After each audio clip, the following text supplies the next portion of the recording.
মোটা দাগে বলা যায় 2025 সালের শেষ দিক থেকে 2026 সালের প্রথমার্ধের মধ্যে নির্বাচনের সময় নির্ধারণ করা যায়।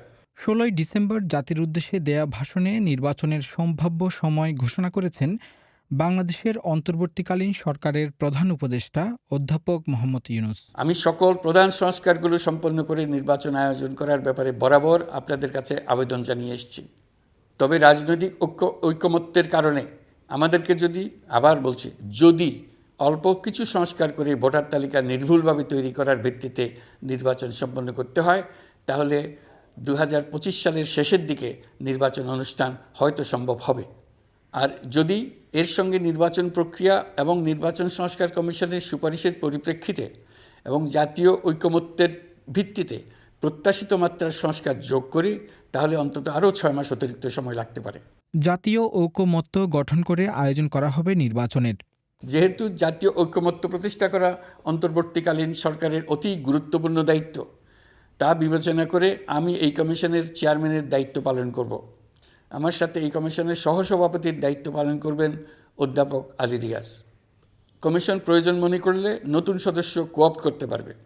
প্রথম 6টি কমিশনের চূড়ান্ত প্রতিবেদন পাওয়ার পর আগামী মাসেই জাতীয় ঐকমত্য গঠন কমিশন তার কাজ শুরু করতে পারবে বলে আমি আশা করছি। এই নতুন কমিশনের প্রথম কাজ হবে নির্বাচন অনুষ্ঠানের জন্য যে সমস্ত সিদ্ধান্ত জরুরি সেই সমস্ত বিষয়ে তাড়াতাড়ি ঐকমত্য সৃষ্টি করা এবং সকলের সঙ্গে আলোচনা করে কোন সময়ে নির্বাচন অনুষ্ঠান করা যায় সেই ব্যাপারে পরামর্শ চূড়ান্ত করা। নির্বাচন আয়োজনের পাশাপাশি অর্থনীতি পুনরুদ্ধার ও গুরুত্বপূর্ণ কিছু সংস্কার কাজ শেষ করার কথা বলেছেন অধ্যাপক মোহাম্মদ ইউনূস। মূল্যস্ফীতি নিয়ন্ত্রণে সরকার আন্তরিকভাবে কাজ করছে, স্বীকার করতে দ্বিধা নেই। এক্ষেত্রে কাঙ্ক্ষিত সাফল্য আমরা এখনও পাইনি, তবে আমার বিশ্বাস মূল্যস্ফীতি শিগগিরই কমে আসবে। গত কয়েক মাসে বাজারে কিছু পণ্যের দাম বেড়েছে। আমরা সরবরাহ বাড়িয়ে, আমদানিতে শুল্ক ছাড় দিয়ে, মধ্যস্বত্বভোগীদের দৌরাত্ম্য কমিয়ে এবং বাজার তদারকির মধ্য দিয়ে জিনিসপত্রের দাম কমিয়ে আনার চেষ্টা করছি। পরিবহন খাতে চাঁদাবাজি এখনও পুরোপুরি বন্ধ করা যায়নি। এটা সম্ভব হলে আমরা আশা করি জিনিসপত্রের দাম আরও কমে আসবে। এছাড়া এবারের নির্বাচনে নতুন ভোটার এবং প্রবাসী ভোটারদের আলাদা গুরুত্ব দেওয়ার কথা বলেছেন প্রধান উপদেষ্টা। এখন থেকে সবাই মিলে এমন একটা ঐতিহ্য সৃষ্টি করি যেন স্থানীয় নির্বাচন সহ সকল নির্বাচনে সকল কেন্দ্রে প্রথমবারের ভোটাররা 100% কাছাকাছি সংখ্যায় ভোটদান নিশ্চিত করবে।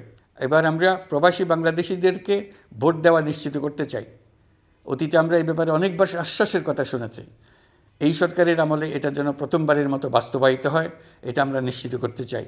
এর সঙ্গে যদি আমরা নির্বাচন প্রক্রিয়া আরও উন্নত করতে চাই, নির্বাচন সংস্কার কমিশনের সুপারিশমালা বাস্তবায়ন করতে চাই, তাহলে প্রয়োজনীয় সংস্কারের বিস্তৃতি ও গভীরতা অনুসারে নির্বাচন কমিশনকে সময় দিতে হবে।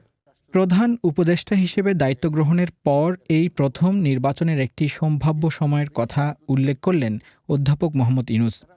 এছাড়াও তিনি ব্যাংক ও আর্থিক খাত, গুম কমিশনের রিপোর্ট ও শ্বেতপত্র নিয়েও বক্তব্য দিয়েছেন।